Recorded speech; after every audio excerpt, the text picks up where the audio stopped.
थाल को देखा है, आंखें सजल हो गई, अश्रुधार बहने लगी। आज थाल को प्रणाम किया और प्रणाम करके अट्टालिका की तरफ चला गया।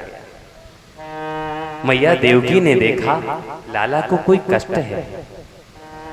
तब तक क्या हुआ कि भगवान कन्हैया के एक चचेरे भैया जिनका नाम है उद्धव जी, ये भगवान के सखा भी हैं और चचेरे भाई भी हैं। वसुदेव जी के भैया हैं देवभाग, देवभाग के पुत्र हैं उद्धव जी। ये गुरु बृहस्पति के शिष्य हैं, बड़े ज्ञानी हैं। जैसे ये आए हैं मैया देवकी उदास बैठी हैं। क्या हुआ मैया? उद्धव लाला को कोई कष्ट है। क्या हुआ मालूम नहीं। आज लाला के लिए मैंने परम प्रिय वस्तु मक्खन तैयार करके रखा। लाला ने माखन को देखा, नेत्र सजल हो गए और रोता रोता छत की तरफ चला गया। तुम जाओ ना, पूछ के आओ। उद्धव जी गए, एक कन्हैया चलो ना नीचे, मैया बुला रही है। कन्हैया ने पलट के नहीं देखा। उद्धव ने फिर आवाज लगाई, एक कन्हैया चलो ना। कन्हैया ने फिर भी पलट के नहीं देखा। उद्धव ने कहा, कन्हैया सुनते क्यों नहीं हो? मैया ने तुम्हारे लिए थाली में माखन रखा है, चलो ना माखन खाओ चल के। जैसे ही माखन के शब्द कान में पड़े हैं, कन्हैया जी पलट करके आए, उद्धव जी के अंक में लपट करके फपक फपक कर रोने लगे। उद्धव मैया से कह दो जाकर के मुझे जब भोजन दिया करे ना, भोजन की थाल में गौरस से बनी हुई कोई वस्तु ना रखा करे। अगर उसमें दुग्ध भी रख देती है ना तो मुझे मैया यशोदा की याद आती है। दही भी रख देती है तो मैया यशोदा की याद आती है। माखन रख देती है तो मैया यशोदा की याद आती है।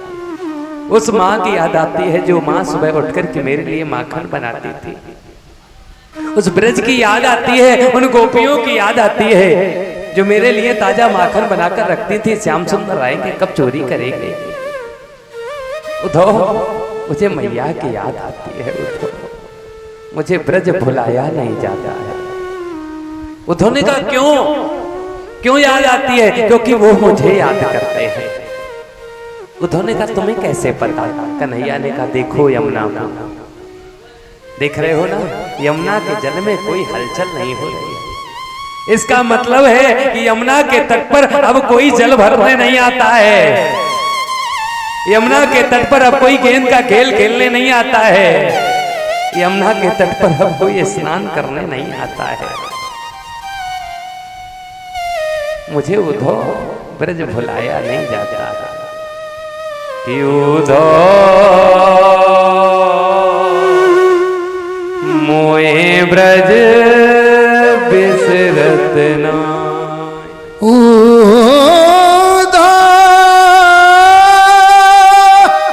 मोए ब्रज बिसरत नाहि। हंस सुता की सुंदर कलरव और गुंजल की छाई। उद्धव मोहे ब्रज बिसरत नाय। उद्धव कहते लाला मथुरा में किस बात की कमी है? कोई कमी है क्या? महल है, स्वर्ण है, मणियां है, सब कुछ है, क्या नहीं है? कन्हैया कहने लगे यह मथुरा कंचन की नगरी, मणि मुक्ता बल पाही। उद्धव हाँ मालूम है कंचन की नगरी सब कुछ है, लेकिन पता है वहां क्या था? ग्वाल बाल संग करत कुलाहल, नाचत गही गही बाही। उद्धव मोहे ब्रज बिसरत नाही। उद्धव मुझे ब्रज बुलाया नहीं जाता है उद्धव। उद्धव ने कहा तुम परेशान ना हो, अगर वो तुम्हें भूल जाए तो क्या तुम उन्हें भूल जाओगे? कन्हैया ने सुना, कन्हैया समझ के उद्धव ज्ञान की बातें कर रहे हो, ये प्रेम को छोटा समझ रहे हो। उद्धव ने कहा ज्ञान बड़ा होता है। भगवान ने कहा अगर ज्ञान बड़ा है तो क्या तुम गोपियों को समझा सकते हो? हाँ समझा सकते हैं, वो तुम्हें पल में भूल जाएंगे। अच्छा ठीक है उद्धव, एक काम करो तुम चले जाओ, अगर वो मुझे भूल जाए तो हम उन्हें याद नहीं करेंगे, जाओ चले जाओ। उद्धव तैयार होने लगे, भगवान ने कहा रुको, ऐसे न जाना, मेरे वस्त्र पहन के जाना। मालूम है अगर ऐसे गए ना तो वृंदावन वाले मथुरा वासियों की शक्ल नहीं देखना चाहते। मेरे वस्त्र पहन के जाओगे, उनको लगेगा कन्हैया आया है, तुम्हारे पास आ जाएंगे, तब अपनी बात कहना। और सुनो, अगर वो तुम्हारी बात फिर भी ना सुने ना तो तुम्हें एक पत्र दे रहे हैं, ये पत्र लिए जाओ। अब पत्र ले जाकर के उनको ये पत्र दे देना। कहा माधव ने उद्धव से तुम वृंदावन चले जाना, वहां पर गोपियों को ज्ञान का कुछ तत्व समझाना। विरह की वेदना में वे सदा बेचैन रहती हैं, तड़प कर आ भर भर के सबसे यही कहती हैं। सबसे यही कहती हैं। क्या कहती हैं? कि है प्रेम जगत में सार और कोई सार नहीं है। प्रेम जगत में सार और कछु सार नहीं, और कछु सार नहीं। भगवान ने उद्धव को पत्र दिया। भगवान कहने लगे उद्धव जाओ तुम वृंदावन, उद्धव जाओ तुम वृंदावन, मेरा पैगाम ले जाना। उद्धव जाओ तुम वृंदावन, मेरा पैगाम ले जाना। उद्धव जाओ तुम वृंदावन, मेरा पैगाम ले जाना। उद्धव जाओ तुम वृंदावन, मेरा पैगाम ले जाना। उद्धव जाओ तुम वृंदावन, मेरा पैगाम ले जाना। उद्धव जाओ तुम वृंदावन, मेरा पैगाम ले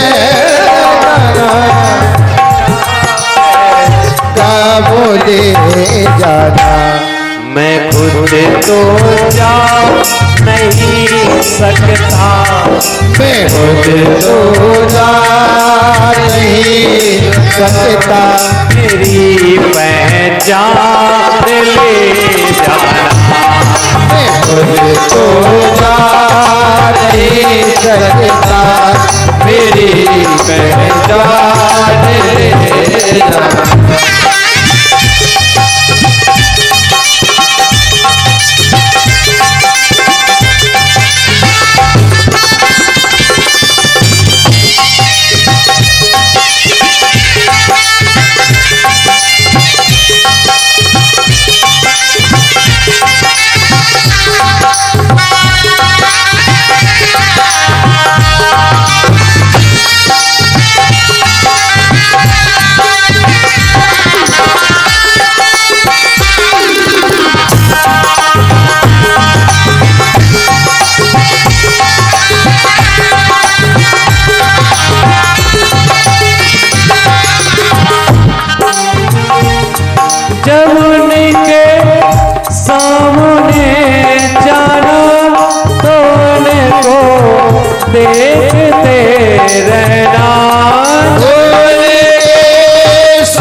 रहना। मेरा जो हाल पूछे तो जुबान से कुछ नहीं कहना। मेरा जो हाल पूछे तो जुबान से कुछ नहीं कहना। जुबान से कुछ नहीं कहना। हाँ दो, अगर मेरा हाल पूछे ना कुछ बोलना नहीं, सिर्फ देखते रहना। तो ने कहा तू जवाब क्या दें हम? कोई जवाब देना होगा। हाँ एक जवाब देना। क्या बहा देना कुछ एक आंसू, बहा देना कुछ एक आंसू, मेरी पहचान ले जाना। देना तुम्हें आंसू, मेरी पहचान ले जाना। जाओ तुम वृंदावन, मेरा पैगाम ले जाना। उड़ो जाओ तुम वृंदावन, मेरा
पैगाम ले जाना।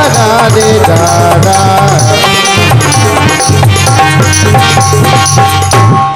उठो जाओ तुम वृंदावन, मेरा पैगाम ले जाना। उद्धव ने पत्र लिया है और पत्र लेकर के रथ को तैयार किया और चल दिए। उद्धव जा रहे हैं वृंदावन की तरफ। चले मथुरा से जब उद्धव तो वृंदावन निकट आया, वहीं पर प्रेम ने अपना अनोखा दृश्य दिखलाया। क्या दृश्य दिखलाया? उलझ कर वस्त्र कांटों में लगे उद्धव को समझाने, तुम्हारा ज्ञान पर्दा फाड़ देंगे, हम हैं प्रेम दीवाने। ए उद्धव, हम तुम्हारा ये ज्ञान का पर्दा फाड़ देंगे। मानो उस ब्रज की धरा के कांटे भी भगवान से प्रेम करते हैं। कांटों ने जब भगवान के वस्त्र देखे, वस्त्रों ने कांटों को देखा कि वही कांटे हैं जिन कांटों में वो कन्हैया खेलता था। कांटों ने वस्त्रों को देखा तो ये वस्त्र उड़कर के कांटों की तरफ भागे और कांटे वस्त्रों की तरफ भागे। दोनों एक दूसरे से मिले हैं और जैसे मिले हैं तो उद्धव जी ने देखा वस्त्र कहाँ गए। देखा तो कांटों में उलझे हैं, तो वस्त्र को झटका मारा है। तो कांटों ने देखा कोई हमसे हमारे कन्हैया के वस्त्रों को छीन रहा है। देखा तो उद्धव जी हैं, तो कांटे कहते हैं कि जो ये वस्त्र कन्हैया के हैं, और ऐसे वस्त्र अगर परपुरुष की देह में पहुंच गए हैं, ऐसे वस्त्रों को हम कभी जीवित नहीं रखेंगे, फाड़ देंगे इनको हम। अब मानो वो वस्त्र कहते हैं कि जो मुझे मेरे भक्तों से दूर कर रहे हैं। मैं कन्हैया की देह पर था, कांटों के पास रहता था, कन्हैया कभी दूर नहीं करते थे, तो आज ये मुझे दूर कर रहे हैं, तो अपने आप को नष्ट कर देंगे। इससे अच्छा हम स्वयं फट जाएंगे, तुम्हारा ज्ञान पर्दा फाड़ देंगे हम हैं प्रेम।